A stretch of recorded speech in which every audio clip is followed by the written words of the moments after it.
Olá pessoal, tudo bem com vocês? Aqui é a professora de Física Laís Corrêa e hoje vamos resolver uma questão do PISME 2025. É a questão número 1. A questão diz assim: nos últimos anos, carros elétricos estão se tornando populares por causa da sua praticidade, economia com combustível, manutenção e por questões ambientais.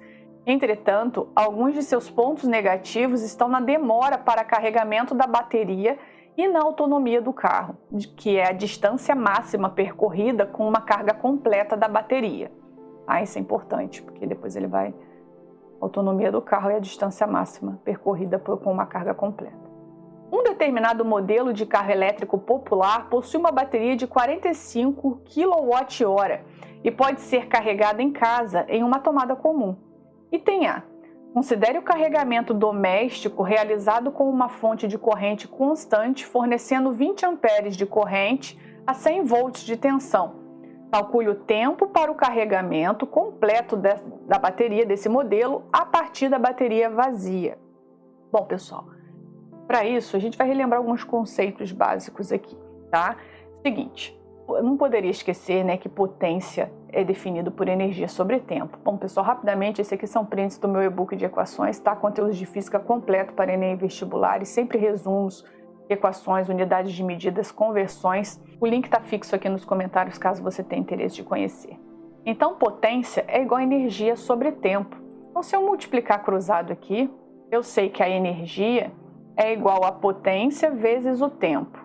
Se a unidade da potência é watts e o tempo foi em segundos, a energia sai em joules. Mas eu também posso ter watt-hora, ou seja, a energia em watt-hora, ou quilowatt-hora, porque o prefixo quilo é 10 ao cubo, tá? Então a gente vai trabalhar com esse conceito aqui, já que ele está me fornecendo a unidade lá da bateria em quilowatt-hora, tá bom?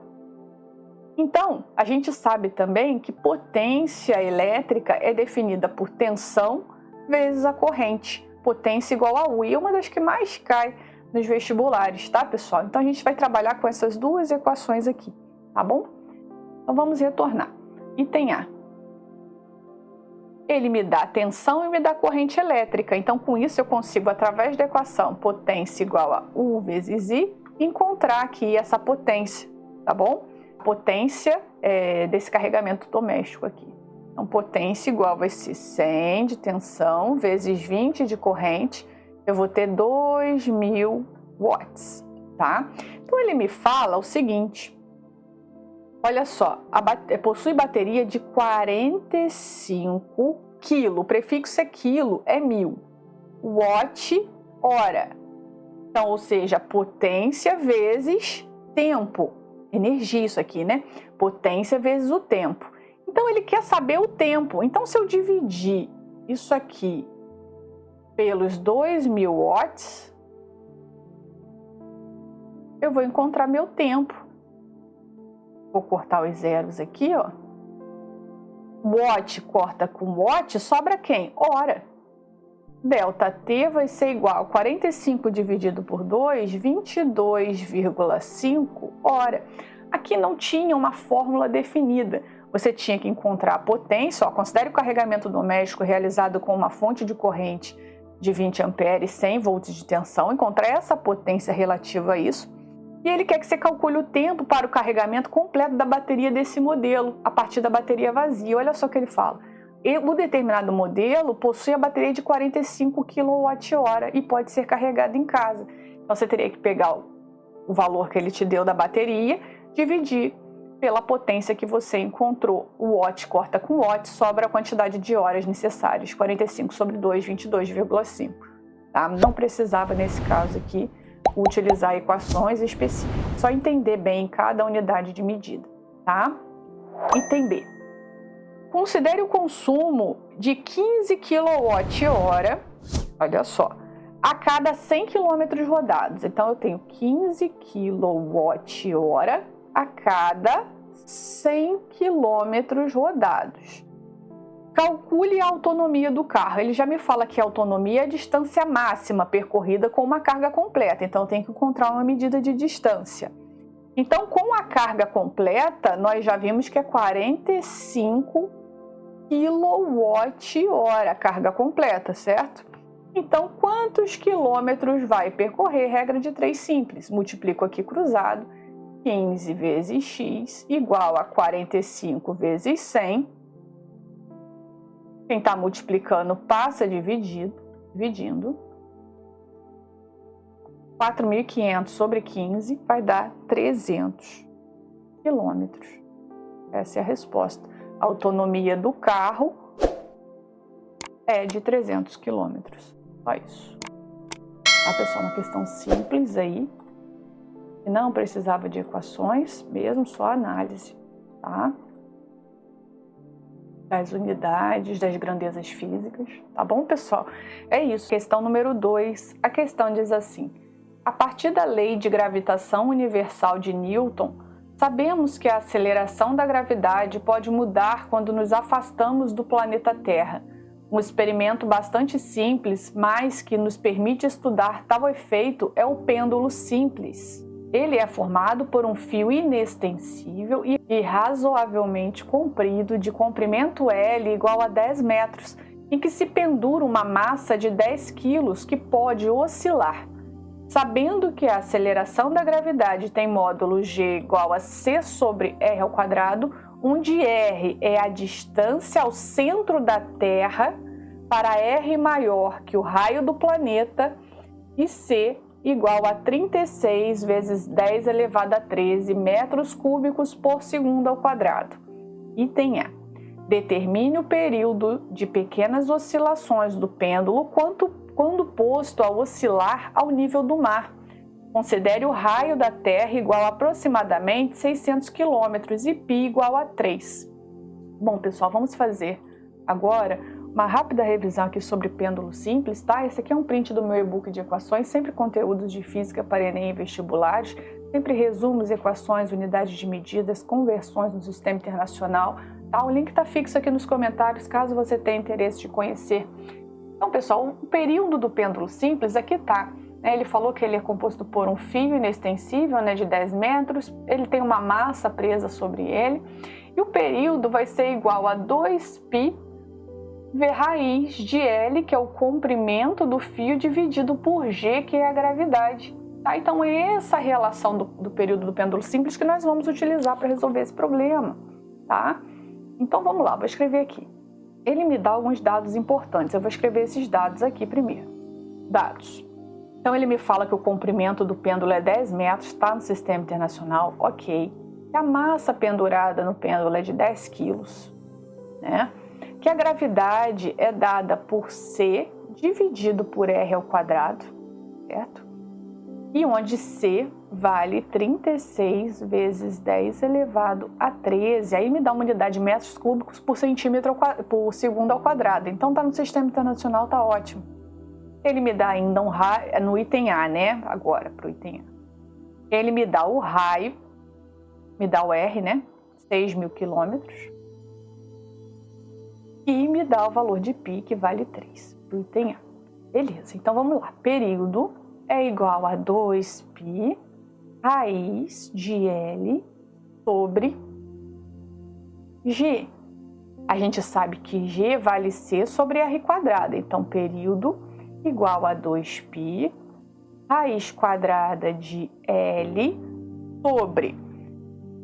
A gente sabe que o G vale C sobre R quadrado. Eu vou botar o R maiúsculo porque a gente está falando agora do raio aqui da Terra, tá? Tem que aumentar aqui, aumentei, consegui aumentar um pouquinho a raiz quadrada, beleza. Agora eu vou fazer o seguinte, vou repetir a primeira fração, vou inverter o sinal, era divisão, passa a ser multiplicação, e vou inverter a segunda, tá? Então, repete a primeira, inverte o sinal, inverte a segunda fração. Tudo que é quadrado vai sair de dentro da raiz. Então, o R vai sair de dentro da raiz. Então, período vai ser igual a 2π vezes o R, e quem ficou lá dentro? L sobre C. Tá? Então, agora, nós podemos aplicar os valores que ele nos dá. O π vale 3, o R vale... Pessoal, olha só, ele fala que 6.000 quilômetros. Quilômetro não é medida no sistema internacional, tá? Então, eu vou fazer o seguinte, vou converter já aqui pra gente. Igual a 3. 6.000 quilômetros eu vou escrever como 6 vezes 10 ao cubo quilômetros. 1 quilômetro tem 1.000 metros, então é só multiplicar por 1.000. Então 6 vezes 10 ao cubo vezes 10 ao cubo, ou seja, multiplicando por 1.000, vai ficar 6 vezes 10 à sexta metros. Então 6.000 quilômetros, que é 6 vezes 10 ao cubo, multiplico por 1.000, vai ficar 6 vezes 10 à sexta metros. Então aqui vai ficar 6 vezes 10 à sexta metros. Raiz quadrada de L, que vale 10 metros, beleza, tá em metros certinho, dividido por C, que está todo no sistema internacional que nós vimos, 36 vezes 10 elevado a 13. Então, período vai ser igual 2 vezes 3 vezes 2 vezes 3, 6. 6 vezes 6, 36. Vezes 10 a sexta. Aqui eu vou 10 dividido para 10 elevado a 13. Então, o que acontece? Eu repito a base e diminuo os expoentes. 1 menos 13 menos 12. 1 menos 13 menos 12. Dividido para 36. Então, período vai ser igual a 36 vezes 10 a sexta. Raiz quadrada de 10 elevado a menos 12 é só dividir o expoente por 2. Vai sair de dentro da raiz menos 6, tá? Só dividir por 2. Raiz quadrada de 36 é 6, tá? Então, período vai ser igual a 36 dividido para 6 vai dar 6. Repito, a base somos expoentes. 6 mais menos 6, 0. Então, período 10 elevado a 0 é 1, 6 segundos. Finalizamos o nosso item A. Então, aqui tinha que fazer passo a passo, devagarzinho, para não errar, né? Se você quisesse já jogar os valores aqui, mas o ideal seria reduzir o máximo para que aqui dentro da raiz ficassem números, né, que a gente conseguisse tirar de dentro da raiz. Por isso que é importante fazer essas operações antes, tá bom? Então, vamos para o item B. Supõe agora que o experimento anterior seja repetido em Juiz de Fora, aproximadamente 600 metros de altitude em relação ao nível do mar. Calcule a porcentagem relativa do aumento no período do pêndulo.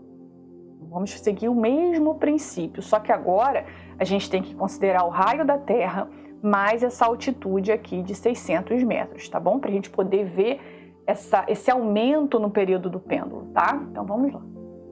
Mesma coisa, continuo com a mesma equação. Período igual a 2π raiz de L sobre G.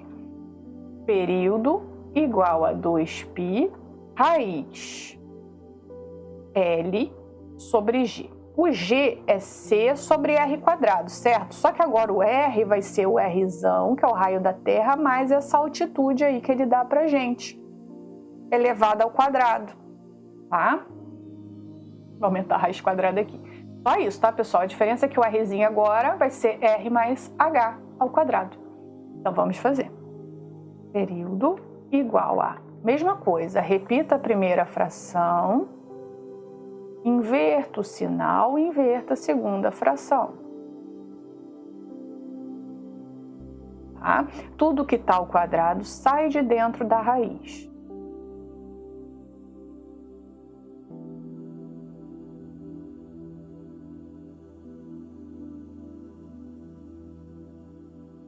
Vendo? Beleza.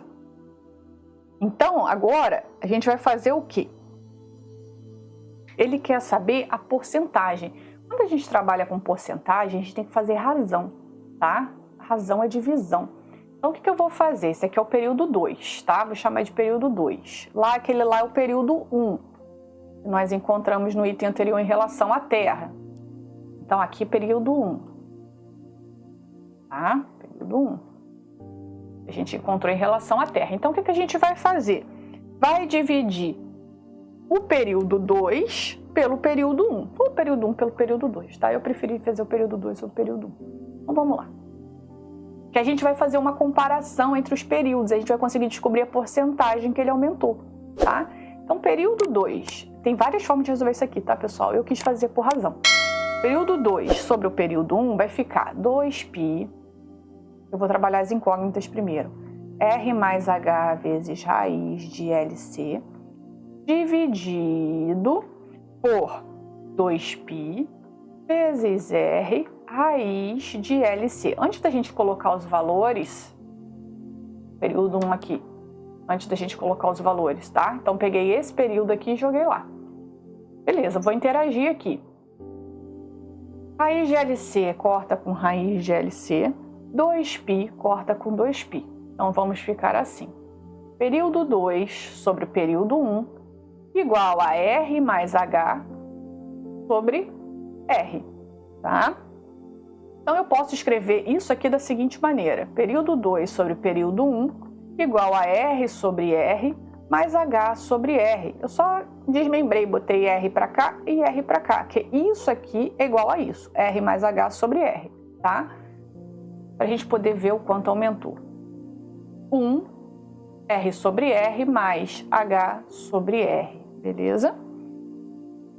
E aí, tranquilo, né? Então, vou fazer o seguinte, vou substituir agora os valores que eu tenho nessa relação aqui que nós encontramos. O valor de H sobre R, pessoal, que vai ser o valor da porcentagem, né, que a gente está procurando de aumento, porque 1 é 100%. Então, o adicional aqui, ó, 1 é 100% mais o adicional, que a gente vai descobrir agora, tá? Então, vamos lá. T2 sobre T1 vai ser igual a 1 mais... Vamos descobrir quem é H sobre R. H é 600 metros. R, nós vimos que é 6.000 quilômetros vezes 1.000 para dar em metros, certo? Vou abrir aqui assim, cheio de zeros, para a gente poder ver. Corta aqui, corta aqui, corta aqui. Aqui, 6 dividido para 60.000 vai dar T2 sobre T1 igual a 1 mais 0,0001. Tá? Isso aqui não é porcentagem, então, ou seja, 100% mais essa fração aqui. 1 é 100%, que é só multiplicar por 100%. Eu tenho que multiplicar isso aqui por 100% para ver esse adicional. Então, 0,001 vezes 100% vai dar 0,01%.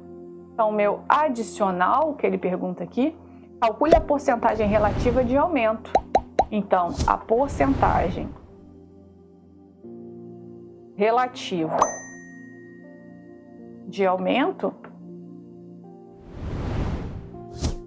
foi 0,01%.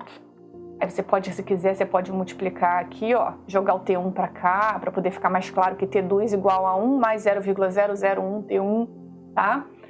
Então, só para mostrar que esse aqui é o 100% mais o adicional, mais o aumento. Só que aqui não está em porcentagem, tem que multiplicar por 100%.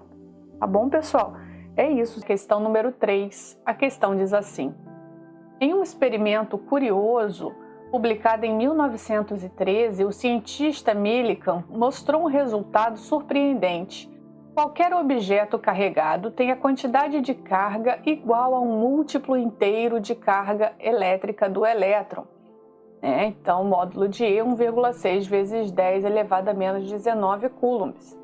No experimento, borrifam-se gotículas esféricas de óleo carregadas positivamente, um raio R igual a 1 micrômetro. Numa região com campo elétrico uniforme, com direção vertical. Então, a gente já sabe que o campo elétrico tem direção vertical. Vamos ver. O campo é originado entre duas placas metálicas paralelas na horizontal de um capacitor. Vamos desenhar aqui as placas. A gente já sabe que esse campo aqui ele tem que ser vertical, né, que ele falou. O campo elétrico é uniforme. Tá. O movimento de queda das gotas é desacelerado.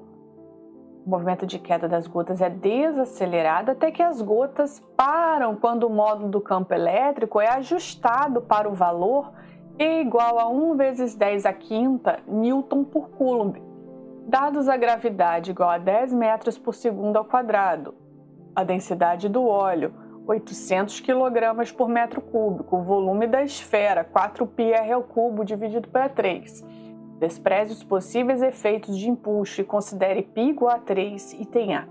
Na situação de equilíbrio estático, faça um diagrama de forças para uma das gotículas, até botei ela aqui.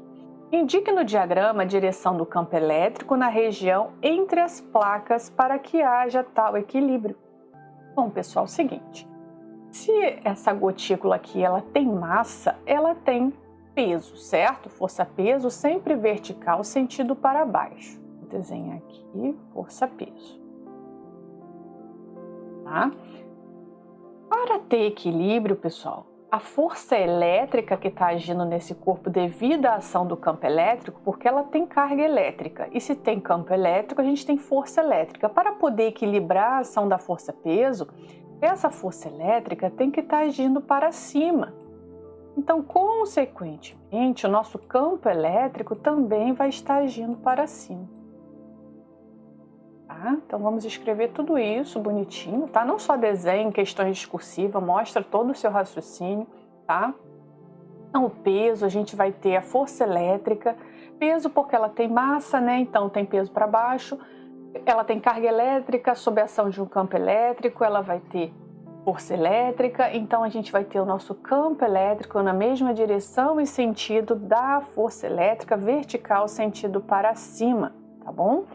Vou escrever aqui, P, força-peso, F, força elétrica ou força eletrostática,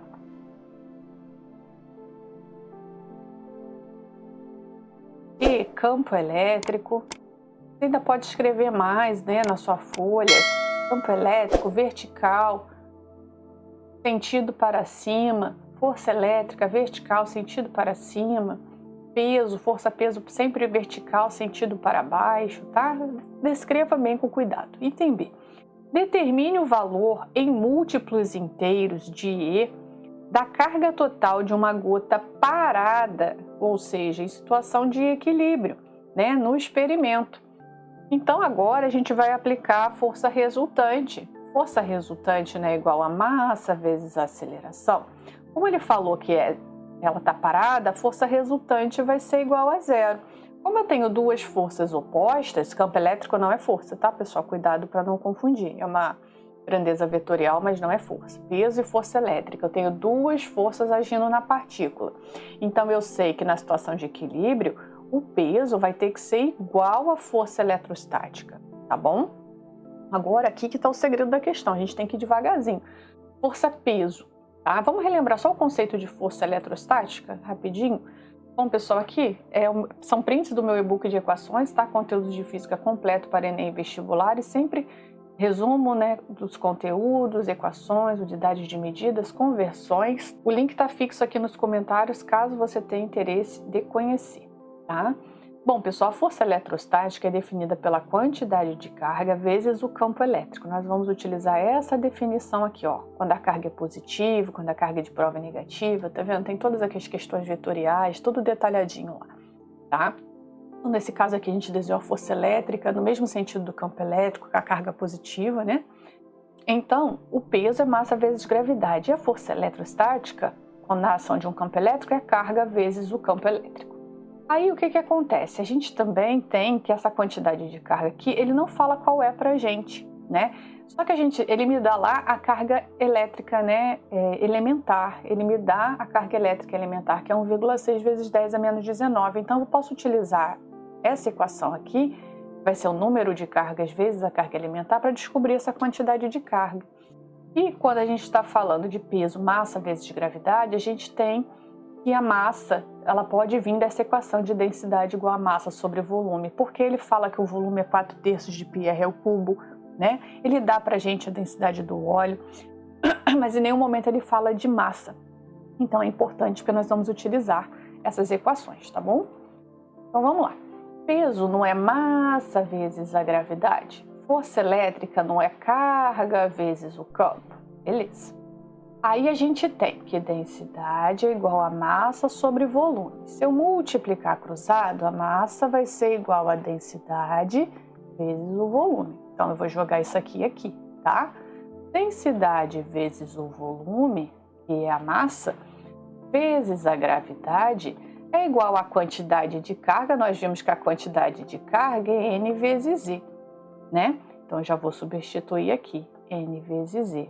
Cuidado, pessoal, porque esse 1,6 vezes 10 a menos 19 é a carga elementar e não o número de cargas, né? Então, quando ele fala assim, determine o valor em múltiplos inteiros de E da carga total, é esse N que ele está querendo saber, tá?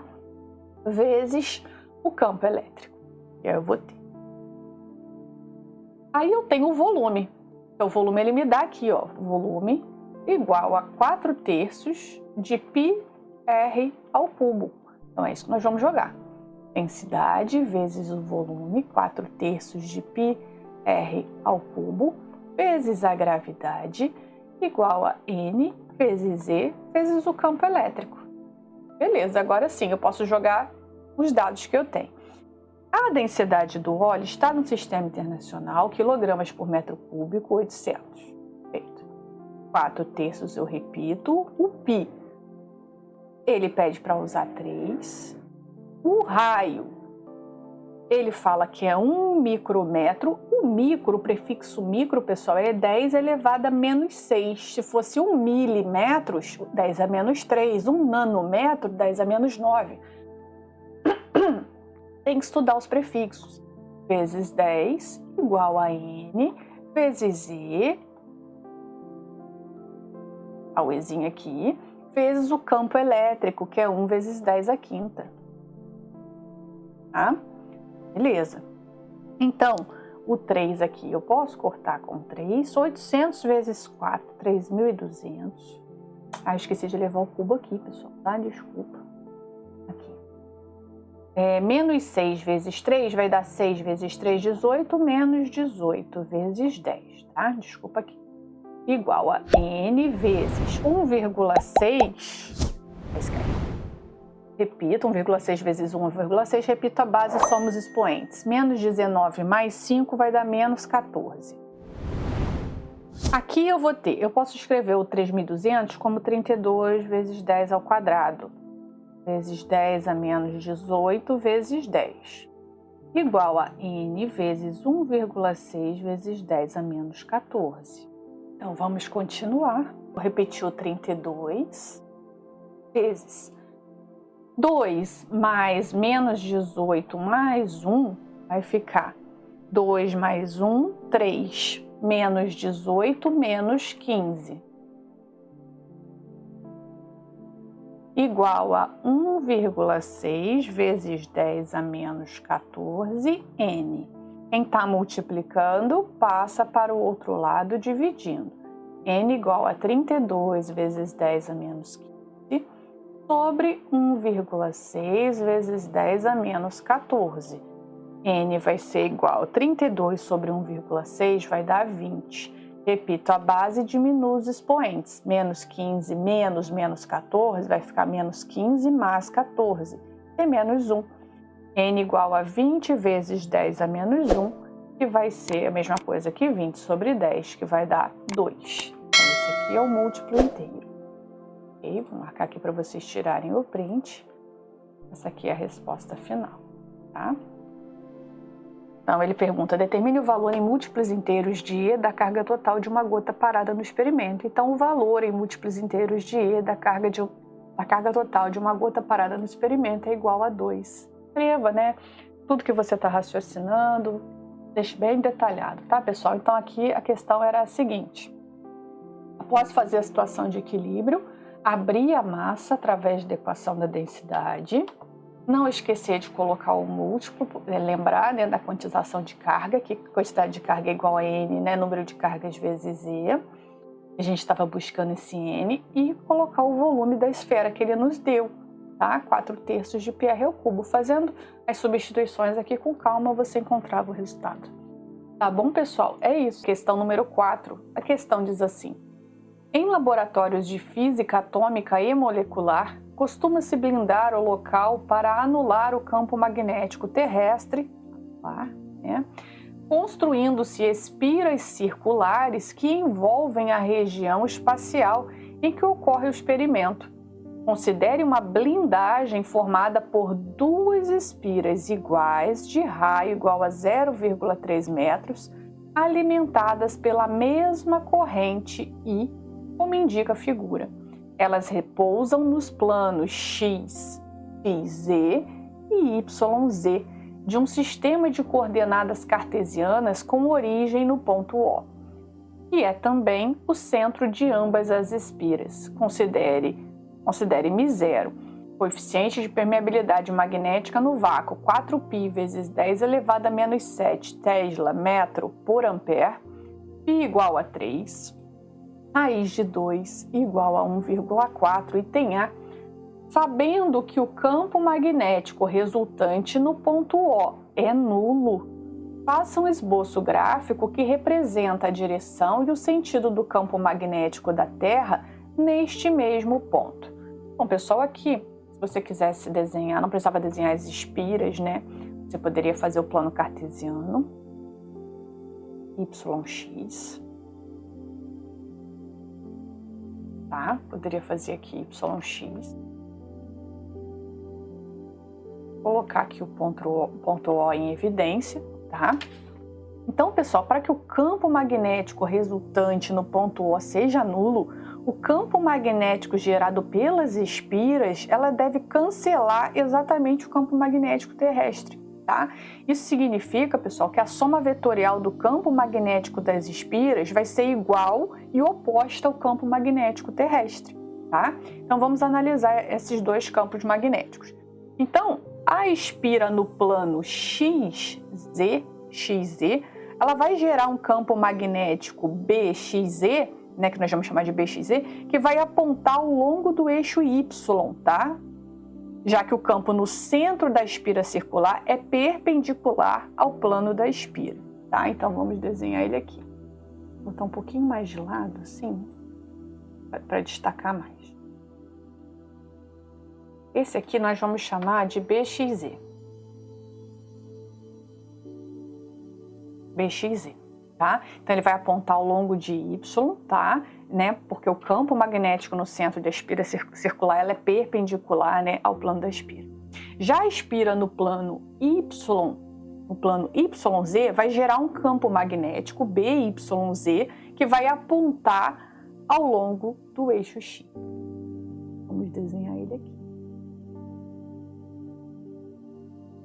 Nós vamos chamá-lo de BYZ. Bom?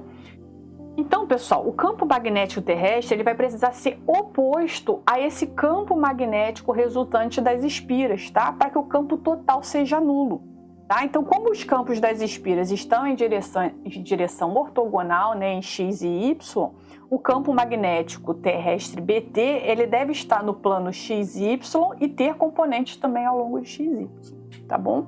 Então, a direção de BT vai ser oposta à soma vetorial desses dois campos. Então, vamos fazer essa soma vetorial. Vou fazer pela regra aqui do paralelogramo, né?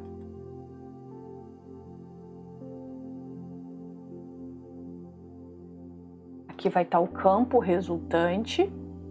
Isso. Vou fazer de azul mesmo, tá? Aqui está aqui o campo resultante. Entre esses dois campos aqui, tá bom? Aqui vai ser o campo resultante, tá? Então, pessoal, se BXZ e BYZ, eles têm o mesmo valor, né, como no problema, então o campo magnético BT vai ter uma direção de 45 graus em relação ao eixo XY, tá? Apontando na diagonal do plano XY, tá bom? Então, o sentido do campo magnético terrestre vai ser contrário a esse vetor soma BXZ mais BYZ, tá?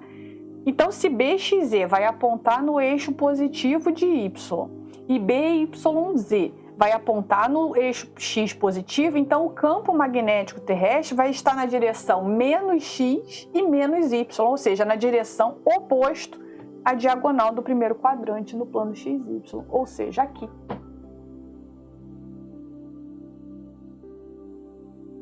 Entenderam a ideia, pessoal? Tentei explicar bem devagarzinho, vocês entendessem a ideia, para poder anular, tá bom? O campo resultante no ponto O vai ter que ser oposto aqui, nas direções, nessa direção. tá?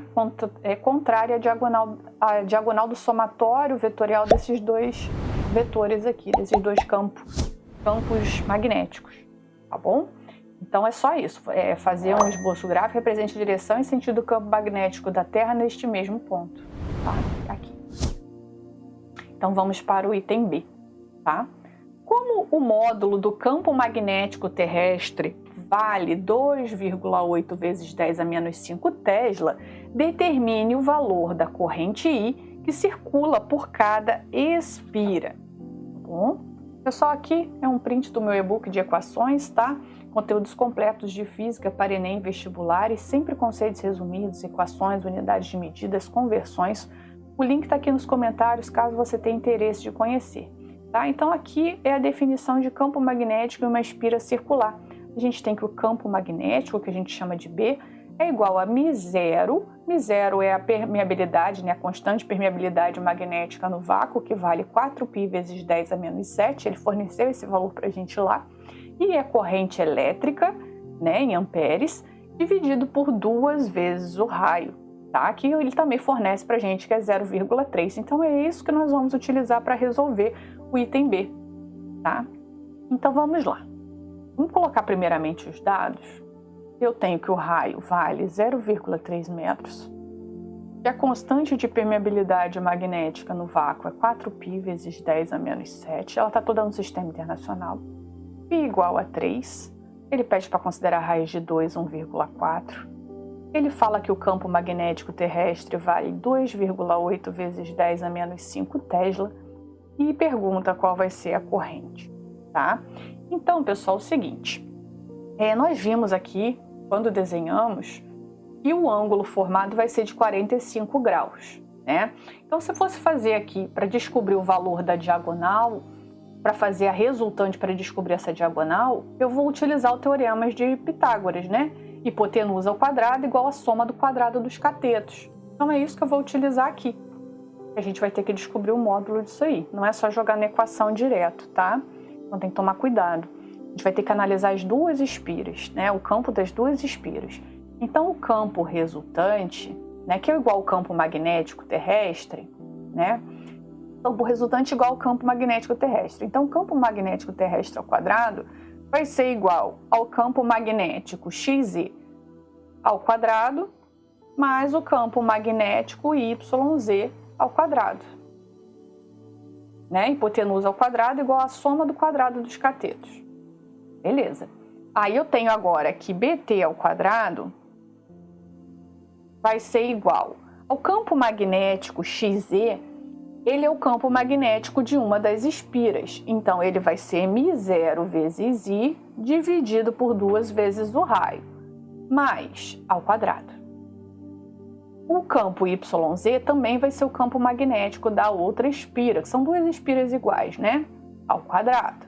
Então aqui eu tenho que BT ao quadrado vai ser igual a 2 vezes μ0I sobre 2R ao quadrado.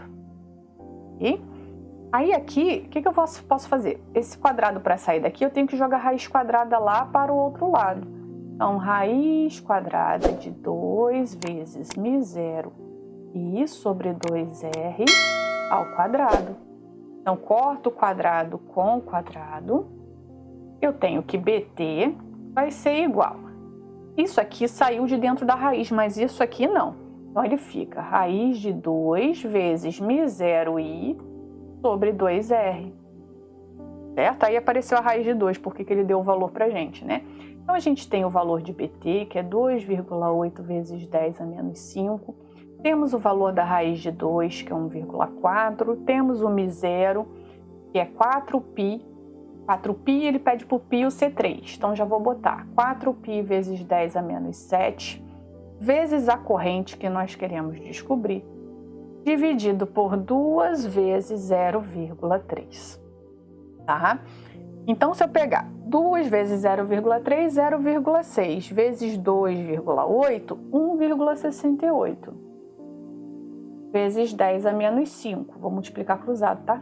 2 vezes 3, 0,6. 0,6 vezes 2,8, 1,68, repito. 4 vezes 3, 12. 12 vezes 1,4 vai dar 16,8 vezes 10 a menos 7 e... Ótimo. Quem está multiplicando, passa para o outro lado dividindo.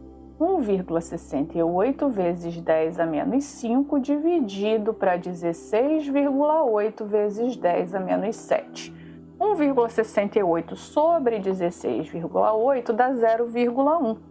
10 a menos 5 sobre 10 a menos 7, repito a base e diminuo os expoentes. Menos 5 menos menos 7 vai ficar menos 5 mais 7, que vai dar 2. E vai ser 0,1 vezes 10 ao quadrado, que vai dar 10 amperes. Tá?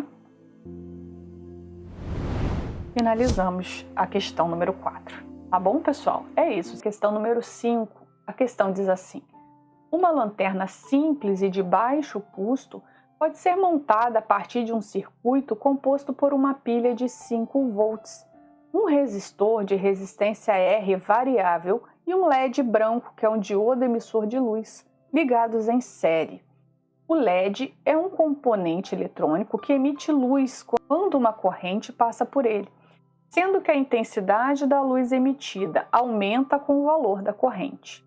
A corrente, por sua vez, pode ser ajustada pelo valor de R. Um dos tipos de LED mais baratos suporta, sem queimar, até 30 mA, ou seja, 30 vezes 10 elevado a menos 3 amperes de corrente, submetida a uma tensão de 3 volts. Item A. No circuito descrito acima, qual o valor da diferença de potencial entre os terminais do resistor na situação em que a intensidade da luz emitida pelo LED é máxima? Pessoal, o nome aqui já está falando, né? No item A. Diferença de potencial, ou seja, DDP. Diferença. Então, meu VR vai ser o quê? Potencial da pilha. O que é diferença? Que operação matemática é diferença? Subtração. P menos o V do LED. Então, a minha DDP, a minha diferença de potencial vai ser 5 volts da pilha menos o 3 volts do LED. 5 menos 3, 2 volts. Prontinho, finalizamos a questão. Item A. Era só isso, tá, pessoal? Só fazer a diferença de potencial mesmo. A questão mais de interpretação, né? Eu acho que era uma das questões mais simples dessa prova. Vamos lá para o item B. Qual o valor mínimo da resistência para que o LED não queime, né? Então, pessoal, é o seguinte, aqui a gente teria que lembrar da primeira lei de Ohm, né? Esse aqui é um print do meu e-book de equações, tá, pessoal? Conteúdos de física completo para Enem e vestibulares, sempre conceitos resumidos, equações, unidades de medidas, conversões. O link está aqui fixo nos comentários, caso você tenha interesse de conhecer. Então, a primeira lei de Ohm, né, pessoal, que é uma das que mais cai nos vestibulares, no Enem, todos os vestibulares, é definida por U igual a RI, ou seja, a tensão elétrica igual a resistência elétrica vezes a corrente elétrica, tensão elétrica em volts, resistência elétrica em ohms e corrente elétrica em amperes. E é essa lei que nós vamos utilizar aqui para resolver o item B, U igual a RI. Então, ele quer o valor mínimo da resistência, né? Então, a gente vai ter que usar, no caso aqui, a DDP, ó, a DDP máxima, né? Ó, no circuito descrito, qual o valor da diferença de potencial na situação em que a intensidade da luz emitida pelo LED é máxima? Então, a gente tem que utilizar as situações extremas. Então, o meu U aqui vai ser 2. A gente achou no item A. A resistência nós queremos descobrir. E a corrente, ele fala pra gente 30 miliamperes. 30 vezes 10 a menos 3. Cuidado com os prefixos, tá, pessoal? Tem que abrir o prefixo. Milha é 10 a menos 3. Vou abrir aqui para vocês. 10 a menos 3. Micro é 10 a menos 6. Nano é 10 a menos 9. Pico é 10 a menos 12 e assim vai. Esses aqui são os mais utilizados, tá? E tem os grandes também, tá? Tem que estudar os dois. O quilo, mega, giga, tá? Então, mas corrente elétrica geralmente é nessa ordem que a gente faz. 30 miliamperes, tá bom?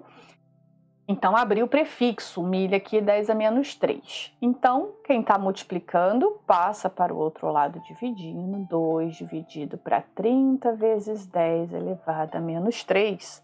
Então, 2 sobre 30 vai dar 0,066.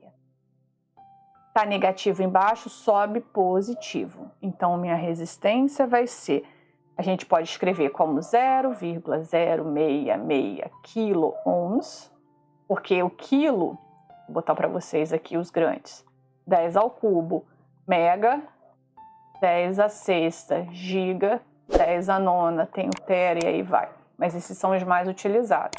Então, 0,066 quiloohms. Ah, eu queria deixar assim, pode também. Ou, se você quiser abrir, né, 0,066 vezes 1000, aproximadamente, né, porque isso aqui vai ser uma dízima periódica, tá, pessoal? Então, eu vou botar 66,7, aproximadamente. Vamos, ok?